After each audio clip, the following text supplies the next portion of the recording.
ইউটিউবে চ্যানেল কীভাবে অন করতে হয় সেটা আমি তোমাদের দেখিয়ে দিচ্ছি, ভিডিওটা দেখতে থাকো। গাইজ, প্রথমেই তোমরা ইউটিউব অ্যাপ্লিকেশনে চলে যাবে। তারপর দেখো নিচে লেখা আছে হোম, শর্টস প্লাস সাবস্ক্রিপশন, ইউতে ক্লিক করবে। তারপর লেখা আছে সলিউশন 463, ঠিক তার নিচে লেখা আছে create a channel.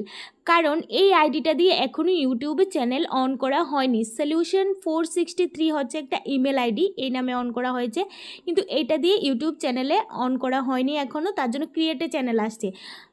Create a চ্যানেলে ক্লিক করবে। ক্লিক করার পর এখানে প্রোফাইল পিকচার আসবে, গ্যালারি থেকে একটা পিকচার দিয়ে দেবে তোমার পছন্দ মতো, আমি এটাই দিয়ে দিচ্ছি। তারপর আসবে যে নেমটা আমি সলিউশন 463 রাখবো আমার চ্যানেলটার নাম, তার জন্য আমি চ্যানেলটার নামটা চেঞ্জ করিনি। তোমরা যদি চেঞ্জ করতে চাও তাহলে এখান থেকে কেটে তারপর চেঞ্জ করে নেবে, চেঞ্জ করে সেভে ক্লিক করে দেবে। তারপর আসছে হ্যান্ডেল হচ্ছে এমন একটা জিনিস যে আপনার হ্যান্ডেলটা, যে আইডিটা লেখা থাকবে এই আইডি দিয়ে শুধু আপনার চ্যানেলই থাকবে।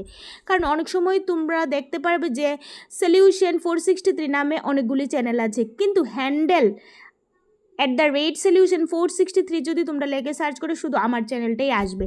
আর যদি তোমরা চেঞ্জ করতে চাও চেঞ্জ করে নেবে, কিন্তু আমি আর চেঞ্জ করব না। তো এইভাবে পেন্সিল আইকনটাতে ক্লিক করে তোমরা চেঞ্জ করে নেবে, চেঞ্জ করার ইচ্ছে হলে, তারপর সেভে কিন্তু ক্লিক করবে। তারপর আমি এখানে ক্রিয়েট এ চ্যানেল দিয়ে দিলাম, তাহলে হয়ে গেল ক্রিয়েট চ্যানেল।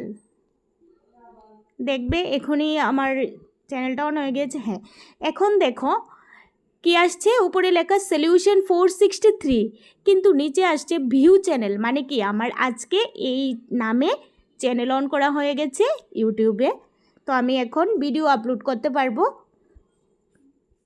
ঠিক আছে।